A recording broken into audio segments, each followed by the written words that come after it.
Okay.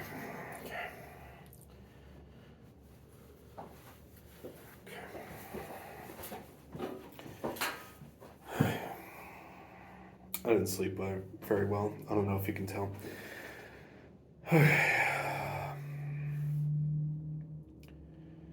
Hello?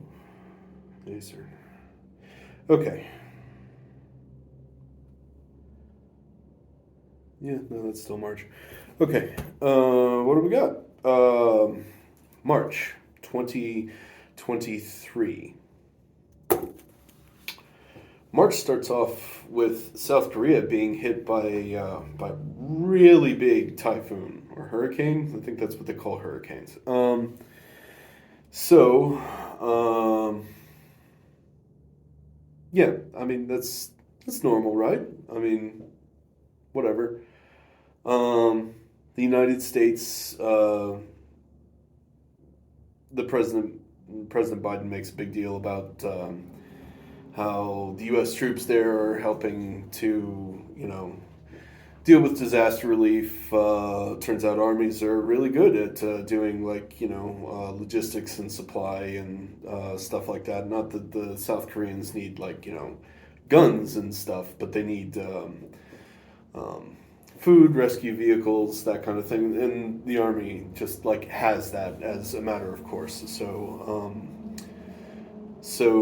And there's some extra funding that goes through Congress very quickly that augments the military budget to help the troops already there to help with disaster relief. One of the carrier task forces gets vectored over because Seoul was hit pretty bad.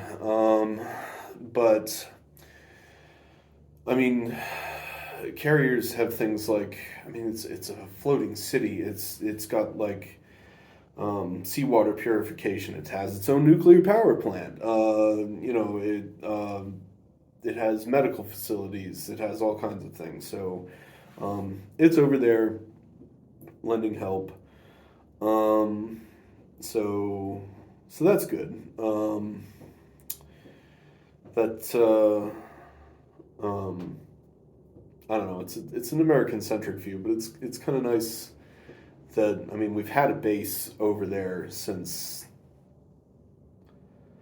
longer than I've been alive. So it's nice that it's used for something that's not just pointing guns at North Korea. So I don't know. That base is probably going to stay there forever. So it's nice that you used for something positive. Uh, let's see what else is going on. Canada. Um, Canada's been having some interesting political problems. Uh, Justin Trudeau gets called up on a vote of no confidence from Parliament, but he survived it, so he's still Prime Minister. But there's been a lot of, I don't know. It seems like Canadian society doesn't know what to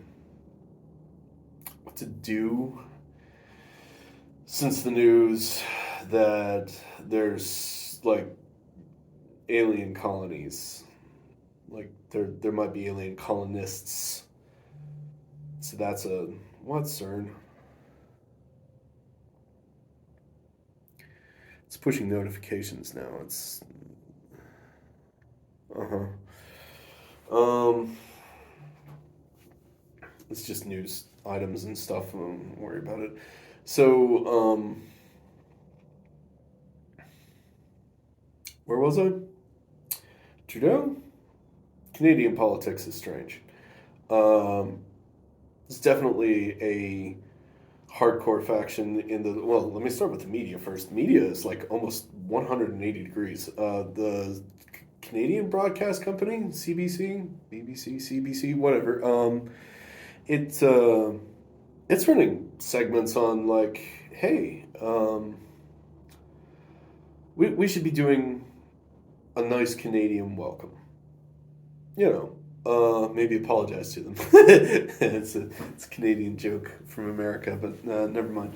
Um, that the we should welcome the aliens, and you know, be friendly and warm about it. Like, not, bow down to them necessarily, but, like, let's try to be good neighbors. All right. In the legislature, they're busy just, um, I don't know, the parliament.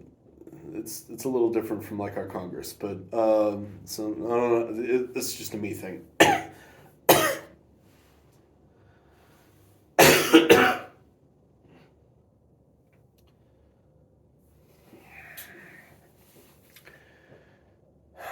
Maybe I'll cut that out later.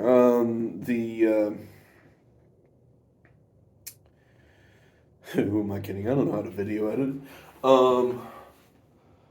The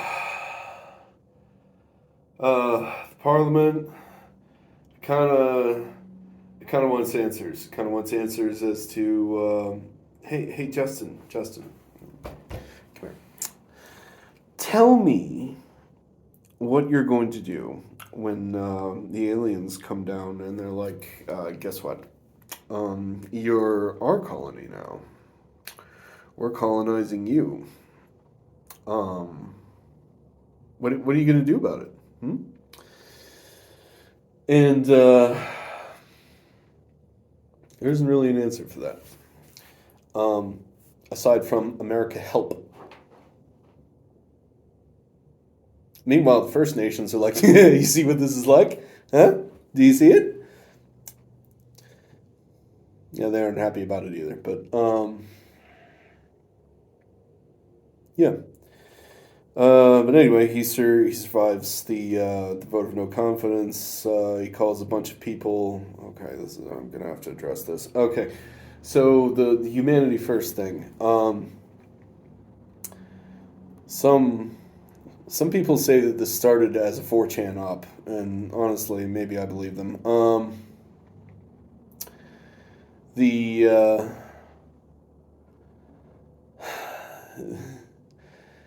It started with the dictators, and it's somebody decided that it would be a good idea to refer to the humanity first dictators as firstist dictators. Firstist, like fascist, but not. It's firstist because humanity first. Started catching on in Reddit first, and then it slowly started spreading to politicians. Biden used it in February during a speech where he was warning about the danger of the firstist triangle, a triangle of sort of firstist leaning governments in Peru, Nicaragua, and Venezuela, I think. I don't know. It doesn't matter. So what matters is an old man is saying firstist. And now a somewhat younger man is saying firstist because Justin Trudeau did it too. He accused some sections of the legislature of being firstist radicals. It worked. So that's going to keep going. That's a stupid word. Anyway, speaking of old men, all right. This is going to be an America-centric thing because, there was stuff happening out in the world, but honestly, after yesterday, I just need to be a little bit more grounded in something that's familiar. So I'm focusing on the U.S. I am. I'm focusing on our neighbor Canada, and our military base in South Korea. I'm totally doing that. I'm not going to apologize for that. It was a rough day yesterday. So whatever.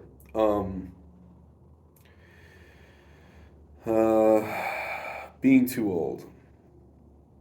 Not me.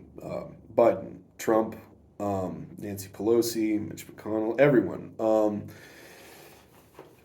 538 did a article about how there is being a sea change in the American electorate, that there are polls showing that there is record dissatisfaction with the political options, and people just aren't happy with their leaders being so old. Boomers. In a world that has aliens. What are you boomers going to do about this? Shut up and go away. It's kind of the idea. And of course, it's midterm. Well, not midterm. No. It's midterms here. It's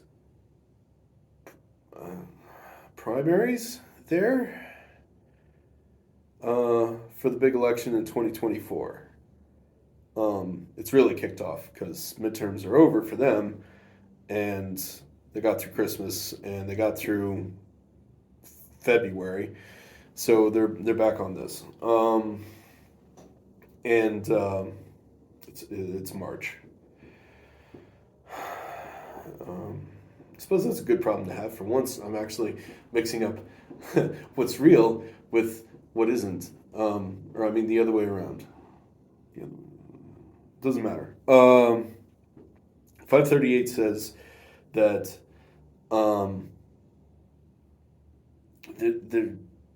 the electorate wants youth, and it wants answers for the new world that they find themselves in. And yeah, I mean, I agree, and I'm not even, well, I would have agreed in September before any of this happened to me. Youth would be nice. I'd be okay with leaders that aren't pushing 80 or hitting 80 or passing 80.